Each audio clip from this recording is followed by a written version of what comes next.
तो सुबह के 10 बजने वाले हैं और ये वक्त है 10 के दम का। आपके साथ मैं हूं प्रीति बिष्ट और सबसे पहले खबर है लखीमपुर खीरी से, जहां देर रात एक युवक की 2 लोगों के ने बीच सड़क पर जमकर पिटाई कर दी और उसका वीडियो जो लोग वहां खड़े हुए तमाशा देख रहे थे उन्होंने बनाया है।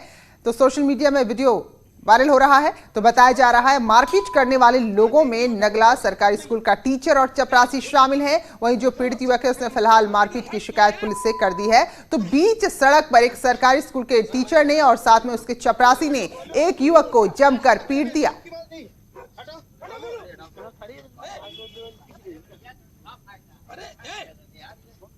प्रयागराज के सिविल लाइन इलाके में नशे में धुत महिलाओं का हंगामा देखने को मिला, जहां 4 महिलाएं आपस में ही एक दूसरे से उत्तम गुत्था हो गई। एक महिला को इस कदर पीटा कि वो जमीन पर गिर गई। उसके बावजूद जो दूसरी महिला थी वो लगातार उसे पीट रही और महिलाओं की जब मारपीट सड़क पर चल रही थी तो लोग बीच बचाव के बजाय तमाशा देखने में लगे रहे और किसी ने इनको रोकने की कोशिश नहीं की और पुलिस सूचना मिलने पर मौके पर पहुंची और लेकिन पुलिस के सामने भी महिलाएं एक दूसरे को मारने के लिए दौड़ती रही और जैसे तैसे पुलिस ने इन महिलाओं पर काबू पाया और इन्हें अपने साथ लेकर फिर उसके बाद महिला थाने भेज दिया। तो बताया जा रहा है कि सभी महिलाएं पूरी तरह नशे में धुत थी।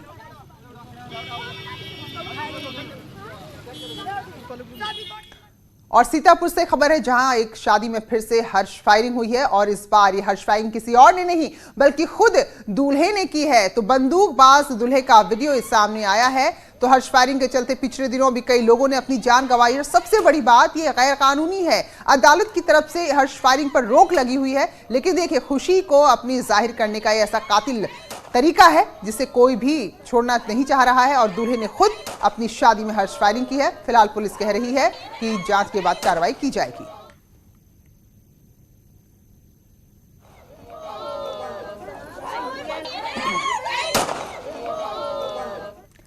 जहां शाहीन बाग की तर्ज पर कई इलाकों में महिलाएं सीएए के विरोध में धरने पर बैठ रही हैं, वहीं अलीगढ़ में मुस्लिम महिलाएं आरोप लगा रही हैं कि वो खुद सीएए का विरोध नहीं करना चाहती बल्कि उनके समुदाय के लोग जबरदस्ती मारपीट कर उन्हें विरोध के लिए धरने पर बिठाने की कोशिश कर रहे हैं। तो बड़ी संख्या में मुस्लिम महिलाएं अपनी फरियाद लेकर एसएसपी दफ्तर पहुंची और इनका कहना है कि सीएए के विरोध में जो धरना चल रहा है वो उसमें शामिल नहीं होना चाहती हैं, लेकिन लोग उनके घर में घुसते हैं, मारपीट करते हैं और जबरदस्ती इन्हें मजबूर किया जाता है धरना स्थल पर बैठने के लिए। तो फिलहाल जबकि इन्होंने शिकायत की है तो पुलिस ने कार्रवाई के आदेश दे दिए हैं। आया था, चांदू आया था और मुश्ताक का भाई है वो भी आया था, बोल रहा था चलो धंधे पे चलो।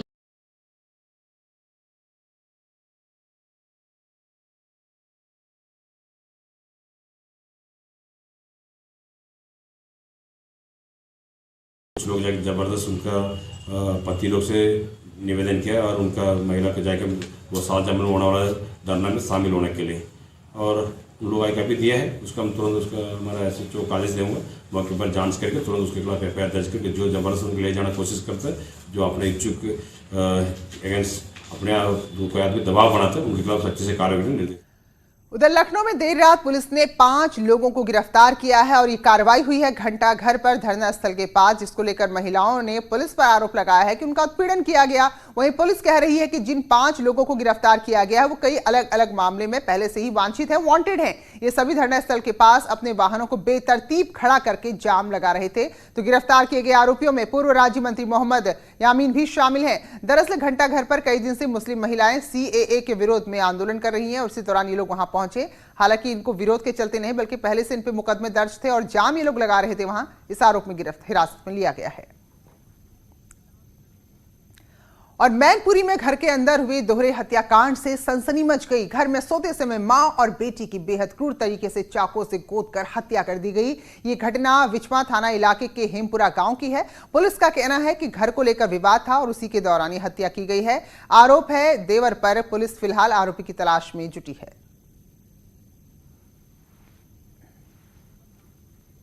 नोएडा में बीती देर रात पुलिस और बदमाशों के बीच मुठभेड़ में 2 बदमाश गोली लगने से घायल हुए, जिन्हें गिरफ्तार कर लिया गया और इलाज के लिए अस्पताल में भर्ती कराया है। इन दोनों बदमाशों के पास से तमंचे, कारतूस मिले हैं। तो नोएडा के सेक्टर 104 में मुठभेड़ हुई है। पुलिस के मुताबिक चेकिंग के दौरान बाइक सवार बदमाशों ने पुलिस टीम पर फायरिंग कर दी और जवाबी कार्रवाई में गोली लगने से बदमाश घायल हुए हैं, जिन्हें पकड़ा गया है और इन बदमाशों की पहचान विजय और करण के रूप में हुई है। ये सेक्टर 39 पुलिस स्टेशन में आज चेकिंग के दौरान एक मुठभेड़ हुई है, जिसमें 2 बदमाश पुलिस द्वारा सेल्फ डिफेंस में की गई फायरिंग में घायल हुए हैं। ये 2 जो बदमाश हैं उनके नाम करण और विजय हैं। ये मदनगीर दिल्ली के रहने वाले हैं और इनके पोजेशन से एक चोरी किया हुआ लैपटॉप, गाड़ी का शीशा तोड़ने के कई उपकरण बरामद हुए हैं। इनके क्रिमिनल हिस्ट्री भी है, जिसके बारे में उधर ग्रेटर नोएडा में एक बड़ा हादसा टल गया। बिसरख थाना इलाके के ग्रेटर नोएडा वेस्ट में एक कार अचानक आग में घिर गई और इसमें अचानक से आग लगी। गनीमत ये रही कि जो दंपति कार में सवार थे वक्त रहते कार से उतरे, जिससे उनकी जान तो बच गई, लेकिन कार पूरी तरह से तबाह हो गई।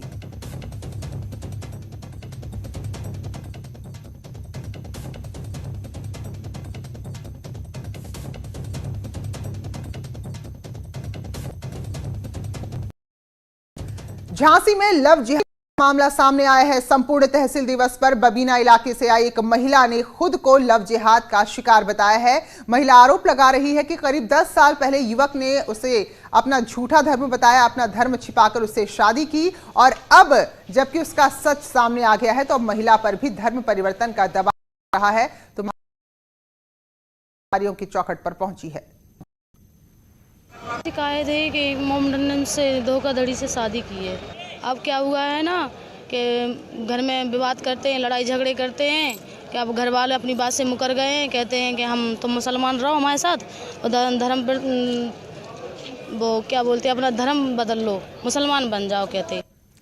और एक बड़ी खबर और बहुत बड़ी राहत भरी खबर कोरोना वायरस की दहशत के बीच ये अच्छी खबर आई है कि जिन लोगों के टेस्ट भेजे गए थे, सैंपल भेजे गए थे टेस्ट के लिए, 6 लोगों के सैंपल, वो सारे टेस्ट नेगेटिव आए हैं। यानी कि इसमें से किसी में भी कोरोना वायरस की पुष्टि नहीं हुई है।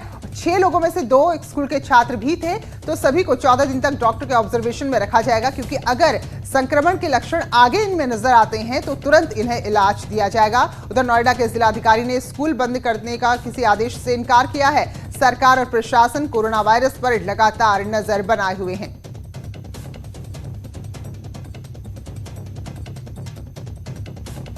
और बड़ी खबर लखनऊ से, जहां लोकबंधु अस्पताल में भर्ती संदिग्ध की रिपोर्ट नेगेटिव आई है और अस्पताल के निदेशक डीएस नेगी का बयान, ईरान से आए संदिग्ध की रिपोर्ट नेगेटिव है, यानी कि उस पर भी कोरोना वायरस फिलहाल नहीं दिख रहा है। लेकिन सारी सावधानी को बरतते ऑब्जर्वेशन के लिए मरीज को रखा गया, तो उस पर नजर रखी जाएगी। अगर बाद में कोई लक्षण ऐसे दिखते हैं उसके अंदर कोरोना वायरस के, उसे तुरंत इलाज दिया जाएगा।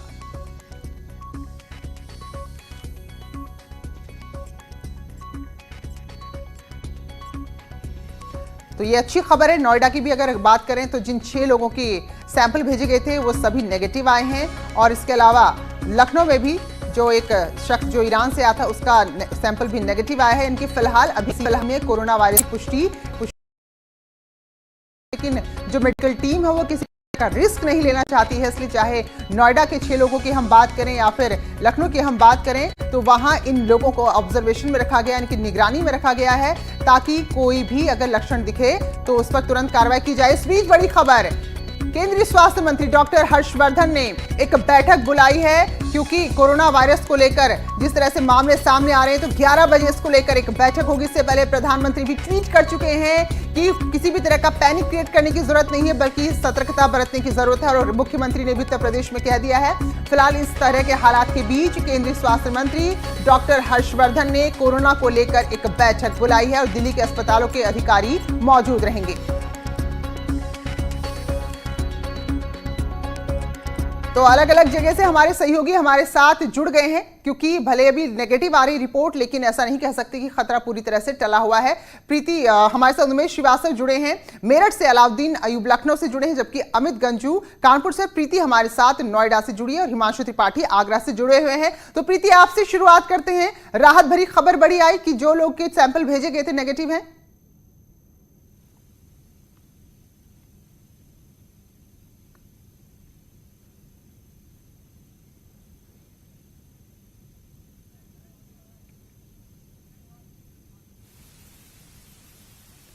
प्रीति, आपका ऑडियो शायद हम तक नहीं पहुंच पा रहा। उमेश का हम रुक करेंगे।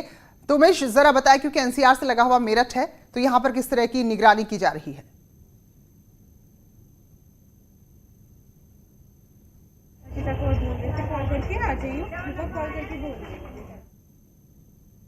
को लेकर बनाए गए एक आइसोलेशन वार्ड में ही खड़ा हुआ हूं और मैं अपने कैमरा पर्सन अभिषेक शर्मा से कहूंगा कि दिखाएं आगे तस्वीरें कि यहां पर बेड आरक्षित किए गए हैं। कोरोना वायरस वार्ड यहां पर लिखा हुआ है और कई बेड यहां पर आरक्षित किए गए हैं। ये पूरा स्टाफ है यहां का। सीएमएस डॉक्टर बंसल भी यहां पर हैं और स्थितियों का जायजा ले रहे हैं। हम बात करते हैं डॉक्टर पीके बंसल से। डॉक्टर बंसल, क्या कहेंगे, कोरोना वायरस को लेकर के क्या इंतजाम किए गए हैं? पश्चिमी उत्तर प्रदेश में खासतौर से मेरठ के जिला अस्पताल में क्या इंतजाम किए गए हैं? और कोरोना वायरस से किसी को पैनिक की आवश्यकता नहीं है। जो पैनिक एक हो रहा है, जो डर लोगों में है, उस डर को लेकर के आप क्या कहेंगे? जो दहशत की वजह से ये लंबी कतारें अस्पतालों में लग रही हैं, उसको लेकर के क्या करेंगे और लोगों से क्या अपील करेंगे? आपके यहाँ क्या इंतजाम हुए हैं और लोगों से क्या अपील करेंगे? देखिए, सर्वप्रथम हम लोगों ने ये 10 बेड का कोरोना वार्ड अलग से सुरक्षित कर दिया है, जिसमें सभी आवश्यक सुविधाएं, जीवन रक्षक औषधियां हैं, ऑक्सीजन है, सक्शन है, ये सब हमने कर दिया है। और लोगों से हम यही, चूंकि एक वायरल बीमारी है तो इसमें सिम्टोमेटिक स्पेसिफिक ट्रीटमेंट कम है, सपोर्टिव ट्रीटमेंट, सिम्टोमेटिक ट्रीटमेंट हम लोग देते हैं। और ये चूंकि नया वायरस है, इससे घबराने की जरूरत नहीं। सर्वप्रथम ये है कि जो भी लोग हैं किसी भी भीड़ भाड़ वाले इलाके में न जाए, निश्चित रूप से कहीं भी ऐसे स्थान पर इस लोगों के बीच में न जाए जो पहले से बीमार हो। अच्छा यही है कि घर पर रहें और साफ सफाई का विशेष रूप से ध्यान रखें। अपने नाक पे, मुंह पे कपड़ा रखें, टिश्यू पेपर रखें। खासतौर से ऐसे लोगों से दूरी बना के रखें जिनको खांसी या जुकाम की कोई शिकायत अभी हो, और किसी भी ऐसे रोगी के संपर्क में ना आए जहां संदिग्ध जो कभी बाहर से आया हो। और बार बार साबुन से अपने हाथ धोएं या सैनिटाइजर का प्रयोग करें। हाथ मिलाने से भी परहेज करें, नमस्ते का प्रयोग करें। नमस्ते ज्यादा करें क्योंकि हाथ मिलाने से वायरस अगर होगा तो वो संक्रमित होने की संभावना बढ़ जाती है। इसमें देखिए, हाथ मिलाना, किस करना, यह करना, इससे दूरी बना के रखें। और अभिवादन जो है हाथ जोड़कर या सलाम करके करें और 5 फीट की दूरी संभवतः बनाए रखें। किसी की हगिंग और ये हैंड शेकिंग को प्रतिबंधित करें, इसे न करें। Doctor PK Bansal, chief medical superintendent Pyarelal जिला चिकित्सालय के हैं और यहाँ पर आप ये व्यवस्थाएं देख सकते हैं। कोरोना वायरस जो वार्ड बनाया गया है, यहाँ पर विभिन्न बेड यहाँ लगाए रखे हैं और किस हर तरीके के इंतजाम यहाँ पर किए गए हैं ताकि अगर कोई पेशेंट इस तरह का आता है तो तैयारी पूरी है। अगर कोई स्थिति यहाँ पर ऐसी आती, कोई ऐसा केस आता है। हम अलाउद्दीन से हम जानते हैं, लखनऊ से जुड़े हमारे साथ। तो अलाउद्दीन, जरा बताइए, यहाँ अस्पताल में जो एक संदिग्ध भर्ती था, नेगेटिव रिपोर्ट आ गई है, उसके बावजूद किस तरह की तैयारी और किस तरह के अलर्टनेस आप देख रहे हैं?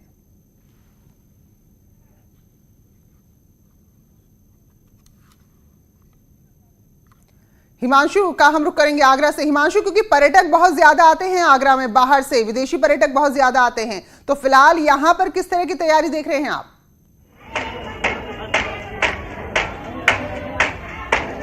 जी, यहाँ तैयारी जबरदस्त है और पर्यटक अमेरिका के बाद सबसे ज्यादा चीन के ही पर्यटक आते हैं। इस लिहाज से भी सजग है। प्रशासन पूरी तरह से लगातार बैठकें हो रही हैं। केंद्र सरकार की टीम कल आई थी और एसएन मेडिकल कॉलेज के प्रिंसिपल, जिला अस्पताल के सीएमएस और सीएमओ के साथ संयुक्त बैठक हुई थी।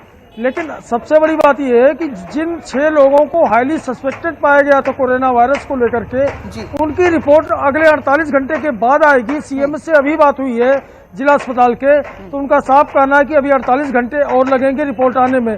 फिलहाल जिला प्रशासन ने अपील की है कि पैनिक क्रिएट ना करें लोग, और उसका नमूना है कि मेरे पीछे आप देख सकती हैं कि भीड़ है मरीजों की, और मरीजों के आवागमन पे कोई फर्क नहीं पड़ा है। जिला अस्पताल में जिस तरह की भीड़ उमड़ती थी उसी तरह की भीड़ आज भी उमड़ी है, तो ये अच्छी बात है। और साथ ही साथ आइसोलेशन वार्ड में कुछ सफाई कर्मी ऐसे थे जो डर रहे थे वहां जाने से और काम करने से मना कर रहे थे, तो उनकी एक मीटिंग ली सीएमएस ने और उनको समझाया, और खुद जो सीएमएस थे वह काम करने पहुंच गए सफाई का। तो उसके बाद सभी पूरे जितने सफाई कर्मी थे सभी जुट गए और पूरी तरह से इसे देश सेवा के रूप में लेते हुए तो चलिए 48 घंटे की प्रतीक्षा और वेटिंग और है, उसके बाद स्थिति और स्पष्ट हो जाएगी कि किस पे लक्षण है, कौन पॉजिटिव नेगेटिव है। अमित गंजू कानपुर से हमारे साथ जुड़े हैं। तो अमित, क्योंकि ये बहुत ऐसी बीमारी है जो फटाफट फैलती है, तो उतनी ही त्वरित इसके लिए इंतजाम चाहिए। कानपुर किस तरह से तैयार है? देखिए प्रीति, मैं आपको बताना चाहूंगा, निश्चित तौर पर इसके लिए हाई अलर्ट घोषित कर दिया गया है, जिसको लेकर कानपुर के इस वक्त मैं उर्सला अस्पताल में खड़ा हूं। मेरे लेफ्ट हैंड साइड पे यहाँ के मेडिकल सुपरिटेंडेंट हैं और राइट हैंड साइड पे चीफ मेडिकल सुपरिटेंडेंट, दोनों मैंने पहले सर आप तक क्विक रिएक्शन जाना चाह रहा हूँ। सर, आप खुद इसकी मॉनिटरिंग कर रहे हैं, क्या लगता है अभी जितने लोग जुकाम के आ रहे हैं क्या वो भी सस्पेक्टेड माने जा रहे हैं? नहीं, जिन पे कोई वहाँ से किसी के आए, वो जो चाइना या संभावित क्षेत्र से आए हैं या उनके जिनकी कांटेक्ट की हिस्ट्री है, उनके लिए तो हम इन्वेस्टिगेशन कराएंगे। बाकी तो नॉर्मल जुकाम बुखार सीजन में चलता ही रहता है, तो उस हिसाब से उनका ट्रीटमेंट दिया जा रहा है। चलिए, सीएमएस शैलेंद्र तिवारी सर, आप इस समय खुद हर वार्ड से होके आ रहे हैं, ऐसा नहीं लगता कि इस वक्त भीड़ कुछ ज्यादा बढ़ गई है, लोगों के अंदर ज्यादा डर व्याप्त हो रहा है? नहीं, डर तो जरूर है, डर जरूर है, और भीड़ जो है वो हमारे सामान्य बीमारियों की है। लोगों में, मरीजों में अभी तक कोरोना का ज़्यादा ज्ञान भी नहीं है और ज़्यादा पैनिक भी नहीं है। नंबर 1 ये है कि कोरोना में जो जुकाम, निमोनिया या वायरस के जो लक्षण हैं वो उन्हीं को सस्पेक्ट किया जा रहा है जो कहीं ना कहीं संपर्क में आए हो, किसी रिश्तेदार के, किसी प्रभावित व्यक्ति के, या किसी उन देशों से जहां पे फैला हुआ है। नॉवल जुकाम को अभी तक कोरोना का नाम नहीं दे रहे हैं। साहब, एक हमारी भी जानकारी न्यूज 18 में जाना चाह रहा है, वो 15 लोग कहाँ गए जिनके एड्रेसेस आप लोगों को नहीं मिल रहे हैं, जो विदेश की यात्रा करके आए, वो कहाँ हैं? ये एक्चुअली सीएमओ साहब की जानकारी में है और वो शायद जिले से बाहर चले गए होंगे डर के मारे, इसलिए अभी मिल नहीं रहे हैं। जानना चाहता हूँ डर किस चीज का? जब ये बीमारी का इलाज है, आप लोग खुद इनके वार्ड्स बना के रखे हैं, फिर लोग भाग क्यों रहे हैं? नहीं, भाग इसलिए रहे हैं, डर इसलिए कि अखबारों में और चाइना में और कंट्री में मौतें जो हुई हैं उनसे डर है, क्योंकि इस बीमारी का इलाज नहीं है नंबर 1, और इस बीमारी की इम्यूनिटी नहीं है अभी तक। तो जिनमें भी बीमारी गंभीर हो जाती है, निमोनिया वगैरह हो जाता है, उनमें मृत्यु हो रही है, पूरे विश्व में हो रही है, इसलिए भय है उन लोगों। सर, एक आखिरी सवाल, उन 2 लोगों का भी आज नमूने लेने जा रहे हैं जो कल एयरपोर्ट से यहाँ आए, और उनके नमूने कब लिए जाएंगे और कब रिपोर्ट्स आएंगी और कहाँ से आएंगी? ये सारा जो है पूना में एक सिर्फ लैब है, वो नमूने को पॉजिटिव नेगेटिव देती है और वो 3-4 दिन लेती है। बिल्कुल बिल्कुल। अमित, अब हम वाराणसी का रुख करेंगे, हमारे साथ उपेंद्र द्विवेदी जुड़े हुए हैं। तो उपेंद्र, यहाँ किस तरह की तैयारी है?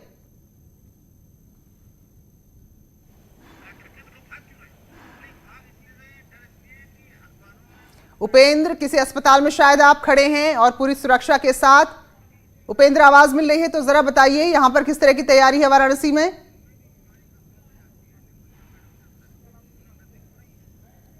शायद उपेंद्र तक हमारी आवाज नहीं पहुंच रही है। और अलाउद्दीन हमारे सहयोगी लखनऊ से जुड़े हैं हमारे साथ। अलाउद्दीन, आप बताइए राजधानी में किस तरह की तैयारी और सरकार क्या कुछ कह रही है? देखिए, राजधानी का जहां तक मामला है, 71 बेड विभिन्न अस्पतालों में सुरक्षित हैं। आइसोलेशन वार्ड बनाए गए हैं सिविल हॉस्पिटल में, बलरामपुर, KGMU के साथ साथ सिविल लोहिया अस्पताल में।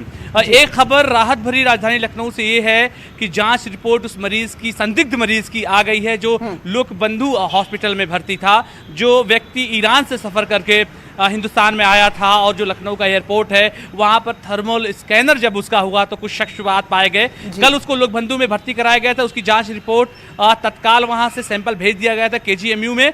आज सुबह 8:30-9 बजे के लगभग वो रिपोर्ट आई है। जो निदेशक है अस्पताल के, उनसे हमारी बात हुई है, उन्हें कन्फर्म किया है कि सुकून भरी खबर ये है कि उस व्यक्ति का जो कि ईरान से आया था वो सैंपल नेगेटिव पाया गया, लेकिन ऑब्जर्वेशन के लिए उस आदमी को 2 दिन अभी और रखा जाएगा। कुछ एक्सरे होनी है, कुछ जांचें होनी है, इसके बाद उसको छुट्टी दे दी जाएगी।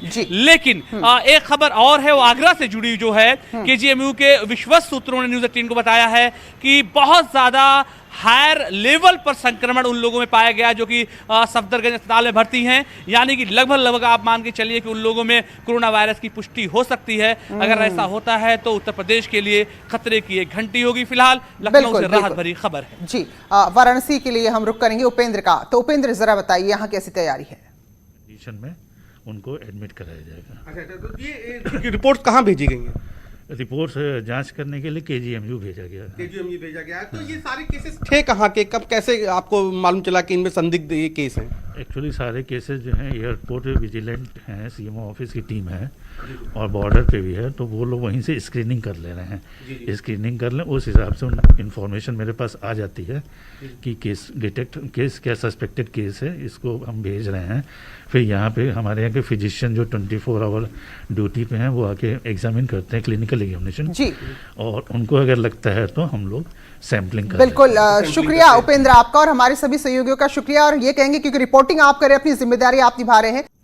स्वागत है, ब्रेक के बाद आप देख रहे हैं 10 का दम। प्रतापगढ़ से खबर है, जो है ट्रक में अचानक आग लगी, जिसे देखते ही देखते पूरी तरह ट्रक आग की लपटों में घिर गया। दरअसल हाई टेंशन तार था जिसकी चपेट में ये ट्रक आ गया और ट्रक में बैठे मजदूर की करंट लगने से दर्दनाक मौत हो गई। इसके बाद ट्रक ने आग पकड़ ली, वहीं ड्राइवर ने कूदकर जैसे तैसे अपनी जान बचाई। ये पूरी घटना कुंड कोतवाली इलाके में हुई।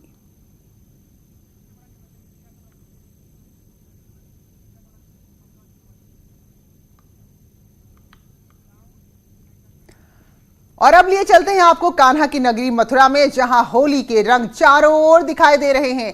आज मथुरा में लठमार होली खेली जानी है, कल लड्डूमार होली खेली गई थी, इसके बाद अब बारी है लठमार होली की। तो जमकर कल भी भक्तों ने होली खेली थी और खासा उत्साह देखा गया था जब यहाँ अबीर गुलाल के साथ साथ लड्डू भी बरसाए गए थे। और इस दौरान जो लड्डू बरसते हैं, अगर आपके हाथ में लड्डू लग गया तो बड़ा प्रसाद माना जाता है और इसी प्रसाद को लोग अपने घर लेकर जाते हैं। तो कल लड्डू मार होली और आज लठ मार होली, तो इसकी तैयारी कैसी है जानने के लिए सीधे रुक करेंगे मेरी सहयोगी कंचन का, जो मथुरा से हमारे साथ लगातार बनी हुई है। तो कंचन, कल की होली भी आपने देखी, अब आज लठ मार होली की क्या तैयारी यहां पर?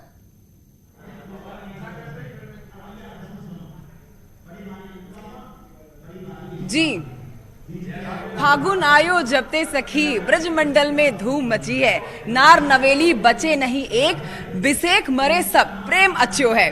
मैं इस समय प्रीति मौजूद हूँ नंद बाबा की नगरी नंद गांव में, जहां से अब से कुछ ही देर के बाद कृष्ण की टोली जो है वो निकलने वाली है बरसाना की तरफ, क्योंकि आज खेली जाएगी लठमार होली। होली के अनेक रंगों में लठमार होली का रंग जो है वो सबसे ज्यादा अद्भुत होता है, जिसे खेलने के लिए बेसब्री से इंतजार किया जाता है। और अब जिस मंदिर परिसर में मैं मौजूद हूं, इसके बाद यहाँ पर थोड़ी ही देर के बाद आपको कुछ ऐसी तस्वीरें देखने को मिलेगी, ऐसी रौनक देखने को मिलेगी, जहां पर सज धज कर जो कृष्ण की टोली है वो निकलेगी, यहाँ से बरसाना की ओर कूच करेगी होली खेलने के लिए। लठमार होली का समय जो है 3 बजे के बाद का तय किया गया है, जिसे 3 बजे के बाद खेला जाएगा। देखिए, कहा जाता है कि आज का दिन इतना खास होता है कि सूर्य भगवान भी आज के दिन पर स्थिर हो जाते हैं और वो तब तक सूर्यास्त नहीं होता है, तब तक सूर्य नहीं ढलता है, जब तक जितने भी होलियारने हैं आज लठमार होली का आनंद नहीं उठा लेते हैं। वो तस्वीरें भी आप तक पहुंचाई जाएगी। फिलहाल ये पूजा अर्चना का कार्यक्रम चल रहा है, पुरोहित मेरे सामने खड़े हैं, इनसे ही एक बार बात कर लेते हैं और जान लेते हैं कि आज लठमार होली के दिन क्या अद्भुत होने वाला है। जी, बोले नंद बाबा की आज भगवान का लठमार होली है, जो बरसाना में हम लोग खेलने के लिए जाएंगे। वहाँ की गोपिकाएं होंगी, हमारे लोग ग्वाल बाल होंगे, सब ब्रजवासी लोग होंगे, उनकी गोपिकाएं हमारे ऊपर लाठी मारेंगे। बिल्कुल कंचन, तो ये अद्भुत नजारा देखने के लिए आप तो खुद मौजूद हैं ही और आपके जरिए हम भी देखेंगे, तो नजर बना रखे। फिलहाल के लिए बहुत बहुत धन्यवाद आपका। तो इसी के साथ 10 का दम में इतना ही।